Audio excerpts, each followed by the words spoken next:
Hello and नमस्ते, स्वागत छ हजुरहरूलाई नेपाल अनलाइन स्कुल च्यानलमा। आज हामी बिबिएस फर्स्ट इयरको अकाउन्ट्स अन्तर्गत हामी एकाउन्टिङ फर रिसिभेबलको बारेमा हामी यहाँ केही जानकारी लिन जाँदैछौँ। जस्तै हाम्रो यो रिसिभेबल भनेपछि यो के हो त? एउटा हामीले कुनै पनि वस्तु तथा सेवा उत्पादन गरिसकेपछि त्यसलाई हामीले बेच्नुपर्ने हुन्छ र हामीले त्यसलाई सेल गर्दाखेरि अब हामीले क्यासमा पनि बेच्न सक्छौँ र हामीले केमा पनि बेच्न सक्छौँ, क्रेडिटमा पनि है। र जस्तै जेनरली अब हामीले रिसिभेबल भने चाहिँ हामीले कस्टमरहरूलाई उधारोमा बेचेको बेलामा हामीलाई आउनुपर्ने अमाउन्ट हुन्छ नि, हामी त्यसलाई नै नर्मली चाहिँ के भनेर बुझाउँछ, रिसिभेबल्स है। जस्तै डेप्टर्स पनि भनिन्छ यसलाई। यो भयो डेप्टर्स, अथवा यो हाम्रो डेप्टर्स चाहिँ कुन हकमा आयो भन्दाखेरि जब हामीले सेल्स गर्छौँ। सेल्स पनि अब हाम्रो के हुन्छ त? सेल्स पनि दुईवटा हुनसक्छ। एउटा भनेको क्यास सेल्स र अर्को हुने भनेको के हो त? Credit sales. क्यास सेल्स र क्रेडिट सेल्स हुने गर्दछ। क्यास सेल्सको हकमा हाम्रो डेप्टर्स आउँदैन, किन भन्दाखेरि हामीले जति पनि गुड्स बेच्यौँ नि हो त्यो बराबरको हामीलाई अमाउन्ट आइसक्छ। हो त्यस्तो अवस्थामा के हुन्छ? डेप्टर्स हुँदैन है त। र क्रेडिट सेल्स अर्थात् हामीले उधारोमा कुनै पनि सामानहरू बेच्दाखेरि यस्तो अवस्थामा चाहिँ रिसिभेबल्स और हाम्रो के आउने गर्दछ त? डेप्टर्स आउने गर्दछ हो। यस्तो हामीले रिसिभेबल अथवा डेप्टर्सलाई हामीले कसरी अकाउन्टिङ गर्ने भन्ने कुरा चाहिँ अब हामी यस च्याप्टरमा हेर्न जाँदैछौँ। र हामीलाई कहिलेकाहीँ हाम्रो सर्ट क्वेसनमा डिफाइन रिसिभेबल्स भनेर सोध्न पनि सकिन्छ। जस्तै अब हाम्रो रिसिभेबल्स भन्ने चाहिँ के हो त? हामीले डेप्टर्सहरूबाट पाउनुपर्ने एउटा मोनिटरी एमाउन्ट हो, जुन हामीले कतिखेर हुन्छ त भन्दाखेरि हामीले कुनै पनि वस्तुहरू सेल गर्यो अन द क्रेडिटमा, अथवा कुनै पनि सर्भिसहरू हामीले प्रोभाइड गर्यो उधारोमा भन्ने कुरा भयो। र हामीले प्रोभाइडिङ लोन्स अथवा एडभान्सको केसमा पनि हाम्रो के आउँछ त? रिसिभेबल्स आउने गर्दछ। र हाम्रो रिसिभेबलले धेरै टर्महरू इन्क्लुड गर्ने गर्दछ, जसमा हाम्रो रिसिभेबल्स अन्तर्गत पर्ने भनेको के हो त? डेप्टर्स भइहाल्यो है, त्यसमा त अघि हामीले हेरिसक्यौँ, डेप्टर्स भयो। अर्को पर्न सक्ने भनेको के हो त? नोट्स रिसिभेबल्स। नोट्स रिसिभेबल्स अरू के हुन सकिन्छ त? Bills receivable,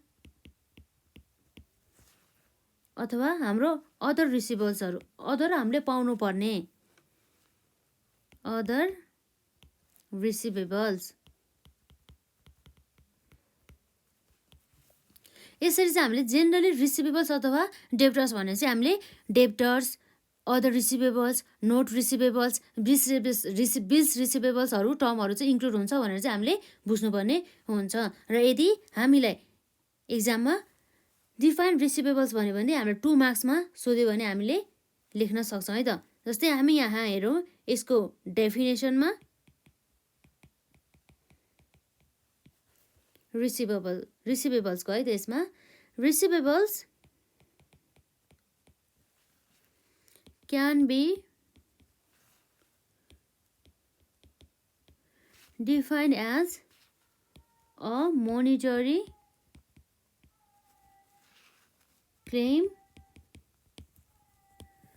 from debtors for के को लागि त? for sale of goods on credit हो। यस्तो अवस्थामा र अर्को के हुन्छ? Providing services on credit and providing loans and advances। अब हाम्रो यसले इन्क्लुड गर्ने टर्महरू लेख्छौँ है त हामीले। It includes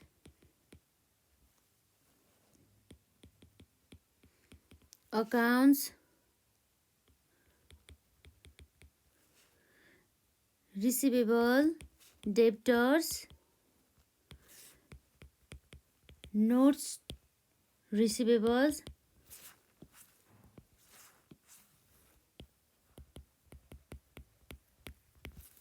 bills receivables, bills receivables and अरू आउने भनेको के हो त and other receivables such as interest receivables,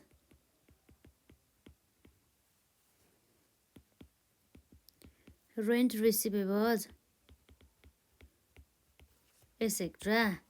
यसरी चाहिँ हाम्रो रिसिभेबलको डिफिनेसन चाहिँ हामीले यति लेख्न सक्छौँ है। फर्केको लागि त 2 मार्क्सको लागि। कहिलेकाहीँ हामीलाई यसरी सोधिहाल्यो भनेदेखि हामीले रिसिभेबल्स भनेको के हो भन्दाखेरि एउटा यस्तो हामीले क्लेम हो जुन हामीले किन चाहिँ क्लेम गर्छौँ भन्दाखेरि हामीले यदि डेप्टर्सहरूलाई सामानहरू उधारोमा बेचेको अवस्थामा र हामीले सर्भिसहरू उधारोमा प्रोभाइड गरेको अवस्थामा अथवा हामीले लोन्स अथवा एडभान्सहरू दिएको अवस्थामा र यो रिसिभेबल्सले इन्क्लुड गर्ने टर्महरूमा हाम्रो अदर रिसिभेबल्स, डेप्टर्स, नोट्स पेएबल अथवा नोट्स रिसिभेबल्स, पेएबल होइन है, नोट्स रिसिभेबल्स र अरू हाम्रो के पर्छ त बिल्स रिसिभेबल्स भइहाल्यो होइन।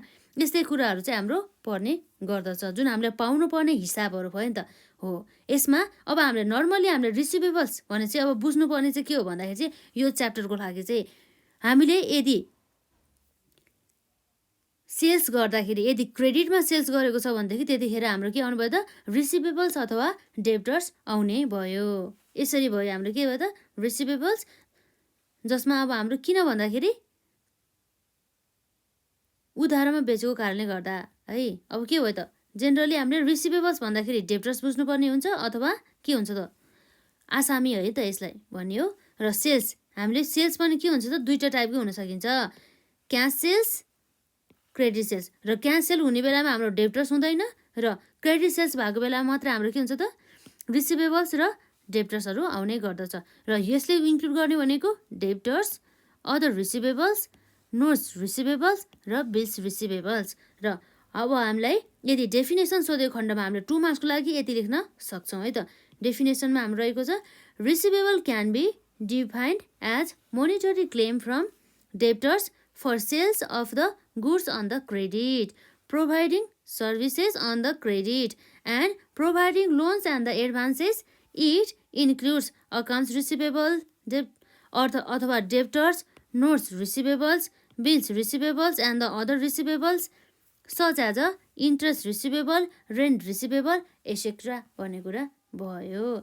र अब हामीले जस्तै एउटा टर्म हुन्छ, जस्तै अब हामीले कहिलेकाहीँ एक्जाम पनि सोधिरहेको हुन्छ कस्तो टर्म भन्दाखेरि अब हामीलाई यस्तो टर्म हुन्छ जसमा है इम्पोर्टेन्ट पनि छ है एक्जामको लागि।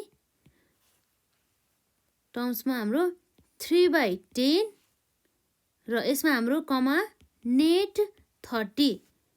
यसको अर्थ के हो त, यो भन्नुको अर्थ के हो त हामीलाई क्वेसनहरूमा सोधिरहेको हुन्छ नि त हो। अब यसको अर्थ के हो भन्दाखेरि जुन हाम्रो यो 3 छ नि, यो 3/10 मा हाम्रो 3 ले चाहिँ 3 को अर्थ के हो भन्दा चाहिँ यो भनेको चाहिँ डिस्काउन्टिङ रेट। यो के हो त डिस्काउन्टिङ पर्सेन्ट अथवा डिस्काउन्ट पर्सेन्टेज, डिस्काउन्ट पर्सेन्टेज। र अब जुन हाम्रो सेलरले चाहिँ डिस्काउन्ट चाहिँ अफर गर्यो के, जुन हाम्रो सेलर हुन्छ नि बेच्ने मान्छे उसले चाहिँ म चाहिँ यतिसम्म चाहिँ यति डिस्काउन्ट दिन सक्छौँ। अब कतिखेर त जुन हाम्रो 10 को अर्थ के हो भन्दाखेरि यो 3 भनेको त डिस्काउन्ट पर्सेन्टेज जुन हाम्रो सेलरले दिने कुरा भयो, सेलरले चाहिँ अफर गरेको। र यो 10 भनेको चाहिँ के हो त भन्दाखेरि यो 10 इन्डिकेट्स, यो जुन 10 ले जनाउने भनेको के हो भन्दाखेरि यदि सेल गरेको 10 दिनभित्र दियो भनेदेखि यो 3% को चाहिँ 3% बराबर चाहिँ डिस्काउन्ट पाउँछ भन्न खोजेको हो कि। जुन 10 दिनभित्र चाहिँ हाम्रो के हुन्छ त बायर्स हुन्छ नि अथवा जुन हाम्रो डेप्टर्सले हुन्छ नि उसले चाहिँ के गर्नुपर्छ हुन्छ, बायरले चाहिँ के गर्नुपर्ने हुन्छ त उसले पेड गर्नुपर्छ। बायर सुड पेड है यो 10 दिनभित्रमा विदिन द्याट डेट भन्न खोजेको है, यो डेट विदिन द्याट डेट है। यसरी भयो। र अब हाम्रो यो नेट 30 को अर्थ के हो त, नेट 30 को अर्थ बायरले चाहिँ के भन्दाखेरि if the buyer does not pay the full invoice amount within a 10 days to qualify for the discount, then the net amount is due within a 30 days after the sales invoice date. अर्थात् के भन्दा चाहिँ यदि जुन हाम्रो बायरले चाहिँ 10 दिनभित्र यदि उसले पेड गरेन अरे उसले तिर्नुपर्ने एमाउन्ट बराबरको भन्थ्यो कि त्यस्तो अवस्थामा तर उसले 30 दिनभित्र चाहिँ जसरी भए पनि उसले त्यो अमाउन्ट चाहिँ टोटल जति पनि उसले तिर्नुपर्ने हुन्छ नि हो त्यो चाहिँ उसले तिर्नुपर्ने हुन्छ भनेको हो है। यसमा हामीले के भन्नु पर्यो त्यसमा यो भनेको विदिन 30 days भित्र चाहिँ के गर्नुपर्ने छ उसले फुल एमाउन्ट चाहिँ पे गर्नुपर्ने हुन्छ भनेर चाहिँ फुल एमाउन्ट सुल बी पेड।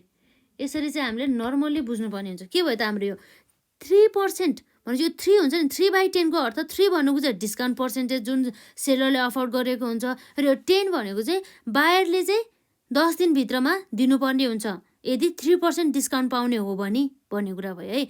र यो नेट 30 भन्नुको अर्थ के भयो त अब उसले यदि 10 दिनभित्र तिरेन भनेदेखि उसले 3% डिस्काउन्ट पनि पाएन तर उसले 30 दिनभित्रमा चाहिँ जसरी भए पनि पेड गर्नुपर्छ उसले पर्चेज गरेको अथवा उसले दिनुपर्ने एमाउन्ट मध्ये भन्ने कुरा भयो। यो भनेको त्यो एउटा जस्ट एक्जाम्पल हो। जस्तै अब हामीलाई एक्जाममा यसलाई मिलाएर के गर्न सक्छ त टर्म्स 2 डिभाइड बाई अब हाम्रो यहाँ के गर्न सकिन्छ 15 राख्न सकिन्छ है 2 डिभाइड बाई 15 र हाम्रो यहाँ नेटमा के राखिन्छ त नेटमा यदि 45 राख्यो भने यसको अर्थ के भयो त यसको मतलब हाम्रो यो 2% भनेको यो के हो त डिस्काउन्ट रेट डिस्काउन्ट पर्सेन्टेज जुन हाम्रो सेलरले अफर गरेको हुन्छ र त्यो डिस्काउन्ट पाउनको लागि चाहिँ 15 दिनभित्र चाहिँ तिरिसक्नु पर्छ पेड गर्नु पर्यो। तर यदि 15 दिनभित्र उसले तिरेन र डिस्काउन्ट पनि पाएन भनेदेखि त्यस्तो अवस्थामा उसले जसरी भयो भने 45 दिनभित्र यो नेट 45 डेजभित्र चाहिँ उसले के गर्नु पर्यो त पेड गरिसक्नु पर्यो भन्ने कुरा चाहिँ रहेको छ। यसरी चाहिँ हामीले बुझ्नुपर्ने हुन्छ यस्ता टर्महरूको बारेमा। कहिलेकाहीँ हामीलाई एक्जाममा पनि सोधिरहेको हुन्छ नि त यस्तो टर्महरू। र यसपछि हाम्रो अर्को जस्तै के हुन्छ त यसमा हाम्रो केही न्युमेरिकल प्रब्लम्सहरू पनि रहेको छ है। अब हामी यहाँ न्युमेरिकल्स प्रब्लम्समा पनि जान सक्छौँ। यसभन्दा अगाडि हामीले जनरल इन्ट्रेस्टहरूको बारेमा हेर्छौँ है त यस च्याप्टरसँग सम्बन्धित। यदि हाम्रो सेल्स भएको बेलामा र कलेक्सन भएको बेलामा र हाम्रो यसमा ब्याड डेट रिटर्न अफ भएको बेलामा इस्टिमेटेड ब्याड डेट भएको बेलामा र ब्याड डेट रिकभरीको कन्डिसनमा हाम्रो जनरल इन्ट्रेस्टहरू पास गर्नुपर्ने हुन्छ त्यसको बारेमा हामी यहाँ हेर्छौँ। र हाम्रो यस च्याप्टरसँग सम्बन्धित जनरल इन्ट्रेस्ट रहेको छ है त।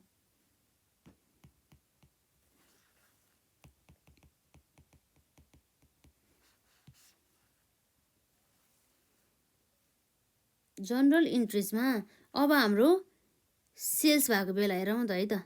सेल्स भएको बेलामा हामीले जनरल इन्ट्रेस्ट के पास गर्नुपर्ने हुन्छ त सेल्स गरेर चाहिँ हामीले अब सेल्स गरेको बेलामा अब हामीले क्यासमा पनि सेल्स गर्न सक्छौँ। त्यस्तो अवस्था हामीलाई के आउँछ त क्यास आउँछ है। क्यास अकाउन्ट के भयो त डेबिट। र यसपछि अर्को के हुने हो त अब हामीले कहिलेकाहीँ उधारो पनि बेचिरहेको हुन्छ। उधारोमा बेचेको बेला त अब हामीले क्रेडिटमा बेचेको बेला त हामीलाई क्यास त जाँदैन क्यास त आउँदैन हामीलाई है क्यास त आउँदैन भनेदेखि त्यस्तो अवस्थामा जुन हाम्रो डेप्टर्स हुन्छ नि जसले किनेको हुन्छ नि उसको नाम लेख्नुपर्ने हुन्छ। यदि नाम मेन्सन गरेको छैन भनेदेखि हामीले यसलाई अकाउन्ट्स रिसिभेबल्स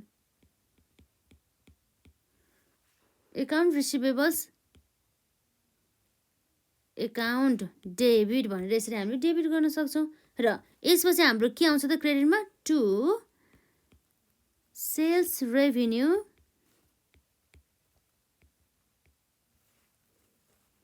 अकाउन्ट यसरी हामीले क्रेडिट साइडमा लेख्न सक्छौँ।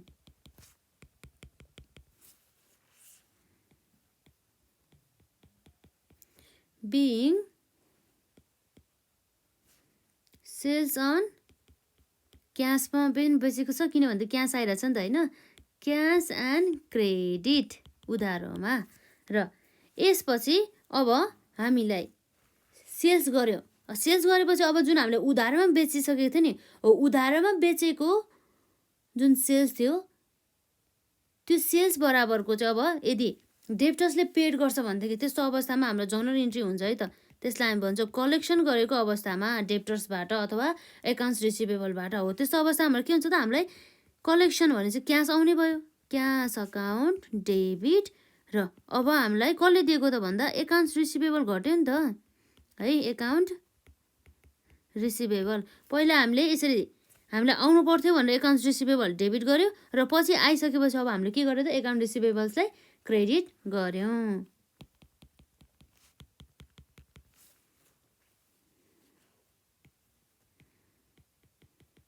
being cash collection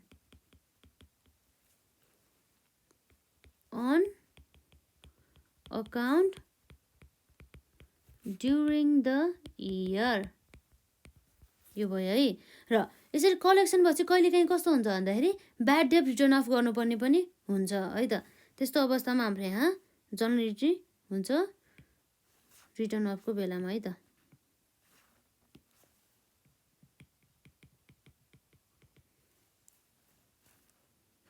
return off अथवा राइट अफ है। राइट अफको बेलामा हाम्रो के हुन्छ त, जुन हाम्रो allowance for the doubtful debt account debit हुन्छ,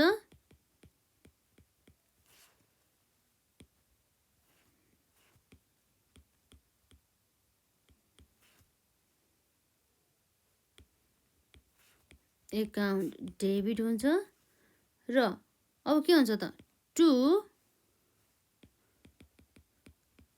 अकाउन्ट्स रिसिभेबल एकाउन्ट क्रेडिटेड हुन्छ। हो यसरी हामीले राइट अफको जर्नल इन्ट्रिज पनि पास गर्छौँ है त। यसमा हाम्रो न्यारेसन हुन्छ being bad date return of.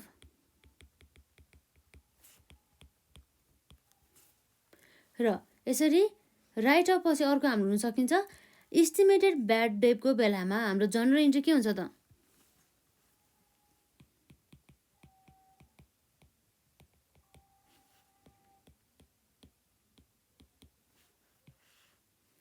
Estimated bad date हुँदाखेरि हाम्रो जुन estimated bad debt account debit गर्नुपर्ने हुन्छ र हाम्रो अलाउन्स फर द डाउटफुल एकाउन्टलाई क्रेडिट गर्नुपर्ने हुन्छ। यसलाई याद गर्नु होला है। Estimated bad debt account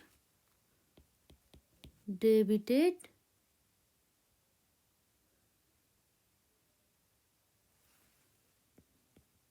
to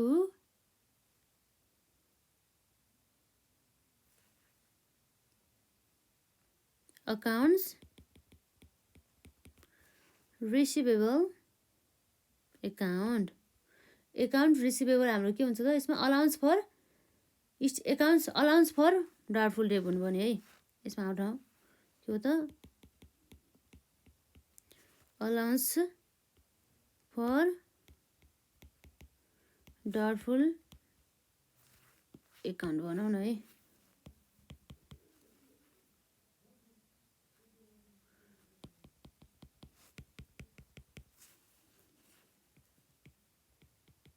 being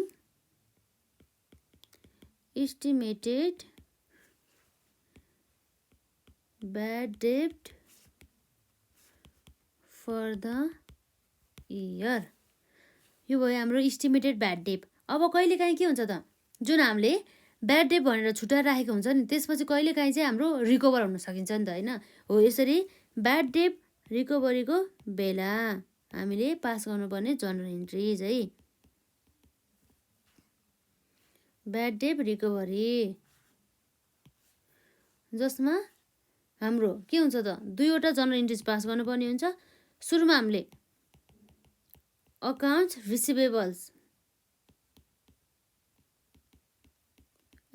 receivable account debit to केमा गयो त्यसमा to allowance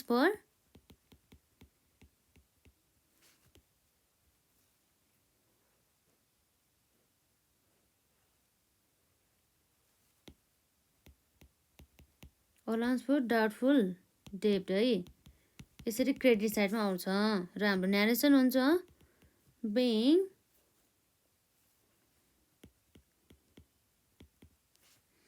being adjusting entry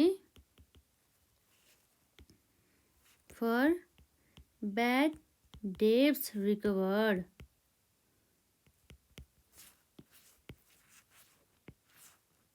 पहिला हामीले ब्याड डेट भनेर चार्ज गर्दाखेरि जुन राइट अफ गर्दाखेरि हामीले के गर्छौँ त अलाउन्स फर डाउटफुल डेब्ट account debit to accounts receivable गर्थ्यो है तर अब हाम्रो यो के भयो त फेरि रिकभर्ड भयो नि त त्यस कारणले गर्दा त्यही इन्ट्रीलाई हामीले रिभर्स गरेको है जुन हाम्रो यसमा थियो नि यही इन्ट्रीलाई हामीले के गर्दा रिभर्स गरेको है त यो हाम्रो रिटर्न अफको केसमा accounts receivable account debit to allowance for the doubtful डेब्ट गरेको हो त अनि हामीले यसमा being adjusting entry for bad debt recovers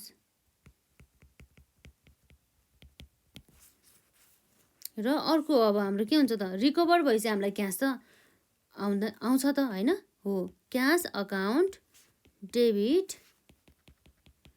to कति भयो त टु अकाउन्ट्स रिसिभेबल एकाउन्ट के हो त रिसिभेबल एकाउन्ट्स रिसिभेबल एकाउन्ट्स है त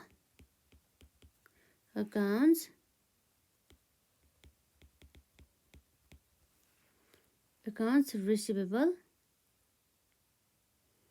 एकाउन्ट क्रेडिटेड र यसमा हाम्रो न्यारेसन हुन्छ being received of accounts receivable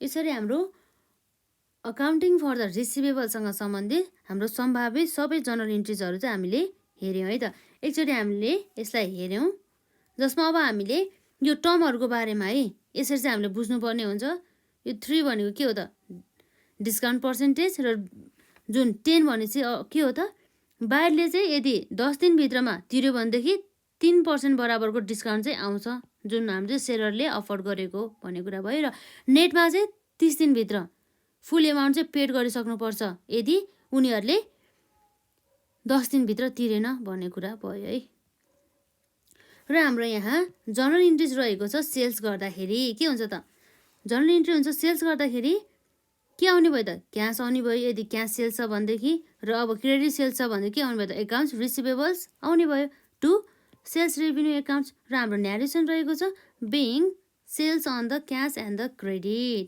र अब हाम्रो के छ त यसमा कलेक्सन छ है कलेक्सन यदि हामीले उधारमा बेचेका थियौँ उधारमा बेचेको बेलामा अब हामीलाई डेप्टर्सहरूले अथवा एकाउन्ट रिसिभेबल चाहिँ हामीले कलेक्ट गर्यो भनेदेखि त्यस्तो अवस्थामा हाम्रो के आउँछ त क्यास आउँछ क्यास अकाउन्ट डेबिट गर्छौँ र टु हाम्रो के भयो त के घट्यो त अब एकाउन्ट रिसिभेबल्स है हाम्रो यसको न्यारेसन हुन जान्छ being cash collection on accounts during the year भन्ने कुरा भयो र हाम्रो रिटर्न अफको कुरा भयो है रिटर्न अफको बेला के भयो त अलाउन्स फर डाउटफुल डेब्ट account debited to the accounts receivable account भयो है यसको लागि जर्नल इन्ट्री रहेको छ being bad debt written off र इस्टिमेटेड ब्याड डेबको बेलामा पनि अब हामीले ब्याड डेबहरू चाहिँ इस्टिमेट गर्न सक्छौँ त यति बराबरको चाहिँ ब्याड डेब हुनसक्छ र अर्थात् के हो भन्दा चाहिँ हामीले डेप्टर्सहरूलाई उधारमा बेचेको मध्ये चाहिँ यति कुनै एमाउन्ट चाहिँ के हुन्छ त कुनै एमाउन्ट चाहिँ नआउन सक्ने सम्भावना भन्ने कुरा चाहिँ इस्टिमेट गरे हुन्छ नि हो त्यो भइहाल्यो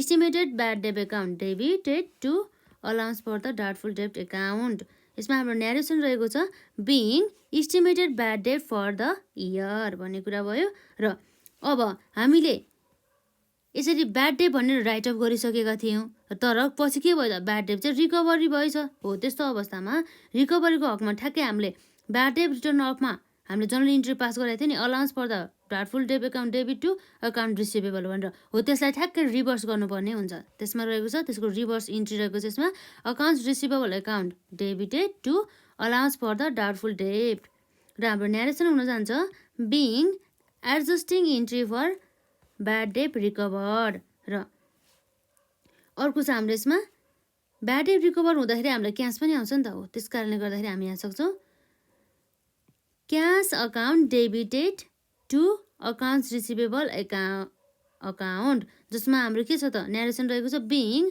receipt of the account receivable भन्ने कुरा भयो यसमा। र अब हाम्रो यहाँ विशेष गरी के हुन सकिन्छ त, यो ब्याड डेट इस्टिमेटेड हुन्छ नि, estimation of the bad date हो, त्यो ब्याड डेटलाई हामीले इस्टिमेटिङ गर्ने पनि अब हाम्रो मेथडहरू हुन जान्छ। त्यो मेथडहरूको बारेमा जस्तै हाम्रो 3वटा मेथड रहेको हुन्छ विशेष गरी इस्टिमेटेड ब्याड डेट। इस्टिमेटेड भन्दा नि हाम्रो मेथड फर अथवा मेथड्स अफ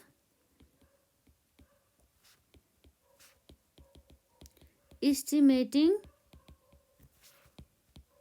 ब्याड डेट्स है, ब्याड डेट्सहरूलाई इस्टिमेटिङ गर्ने मेथड्समा हाम्रो के हुन सकिन्छ त, हेरौँ हामी यसमा नम्बर 1मा हुने भनेको हाम्रो के छ percentage of the total accounts रिसिभेबल्स।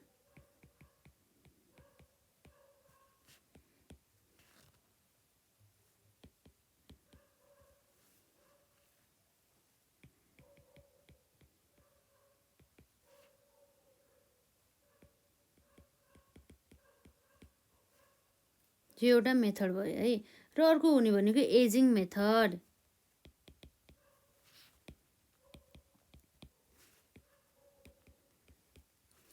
र हाम्रो नम्बर 3मा रहेको छ percentage of the credit sales method.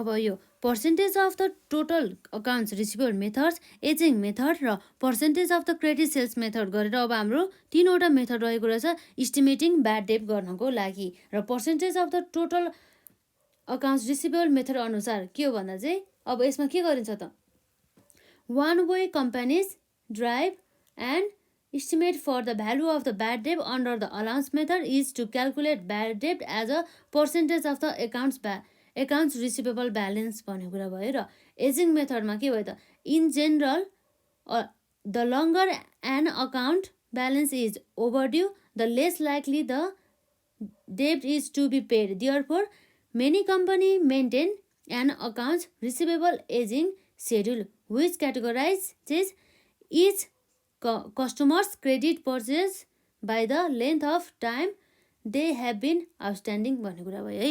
र percentage of the credit sales method अनुसार के भयो त, some companies estimate bad debt as a percentage of the credit sales. यसको अर्थ हाम्रो यसमै छ कि जुन हाम्रो क्रेडिट सेल्सको केही पर्सेन्टेजलाई हामीले ब्याड डेट मान्ने अथवा हाम्रो टोटल जति पनि अमाउन्ट रिसिभेबल हुनुपर्ने हुन्छ नि हो त्यसको पर्सेन्टेजको चाहिँ केही पर्सेन्टेज चाहिँ हाम्रो ब्याड डेटको रूपमा लिने, अथवा हामीले केही समयसम्म चाहिँ यदि आएन भनेदेखि त्यस्तो अवस्थामा चाहिँ अब त्यसलाई ब्याड डेट मार्ने भनेर मान्छ भनेदेखि त्यसलाई हामी के भन्छौँ त एजिङ मेथड।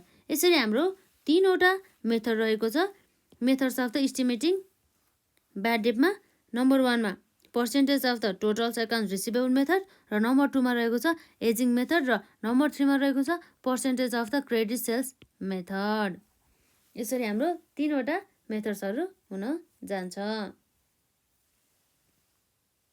जस्तै अब हामीलाई न्युमेरिकल प्रब्लम्समा हामीलाई एक्जाममा धेरै सोध्ने भनेको 2 मार्क्समा सोध्ने हो कि, यदि सोधिहाल्यो भनेदेखि यो च्याप्टरबाट। जस्तै अब यसमा सोध्ने भने जस्तै ब्याड डेट कति हो र क्रेडिट सेल्सहरू कति हो भन्ने कुराहरू हुन्छ। जस्तै हामीलाई एक्जाममा सोध्ने टाइपको क्वेसन भनेको हुन्छ एक्जाम्पलको लागि यदि हामीलाई चाहिँ कस्तो छ भन्दाखेरि टोटल सेल्स दिन्छ है, नर्मली हाम्रो 2 मार्क्सको न्युमेरिकल प्रब्लम्समा सोध्ने टोटल्समा हाम्रो के हुन्छ त, टोटल के हो त, यो टोटल सेल्स है त यो भनेको हाम्रो यदि टोटल सेल्स दिएको छ रुपिज 1 लाख बराबरको भनेदेखि त्यस्तो अवस्थामा के भन्छ त भन्दाखेरि क्यास सेल्स यदि 20% छ भनेदेखि र यसमा कम्पनीले चाहिँ ब्याड डेट मेन्टेन गर्ने चाहिँ पोलिसी उसको कति छ त ब्याड डेट चाहिँ 5% अफ क्रेडिट सेल्स छ भनेदेखि यस्तो अवस्थामा हाम्रो क्वेसनमा सोध्न सक्छ कि कति चाहिँ हाम्रो कति एमाउन्ट बराबरको चाहिँ ब्याड डेट एक्सपेन्सेस छ भनेर सोध्छ है त ब्याड डेट एक्सपेन्सेस चाहिँ एक्ज्याक्टली चाहिँ कति छ भनेर यसरी सोध्न सक्छ हो। अब हामीले जेनरली बुझ्नुपर्ने भने के हो त अघि भने जस्तै गरेर टोटल सेल्स भने चाहिँ यसमा दुईवटा सेल्स हुन सकिन्छ एउटा हुन्छ हाम्रो क्यास सेल्स र अर्को भने हाम्रो के हुन्छ त क्रेडिट सेल्स है त क्यास सेल्समा हामीलाई 20% हुन्छ भने चाहिँ टोटल सेल्सको चाहिँ टोटल सेल्स हाम्रो के छ त 1 लाख बराबरको छ रुपिस भनेदेखि यो 1 लाखमा हाम्रो 20% हाम्रो के छ त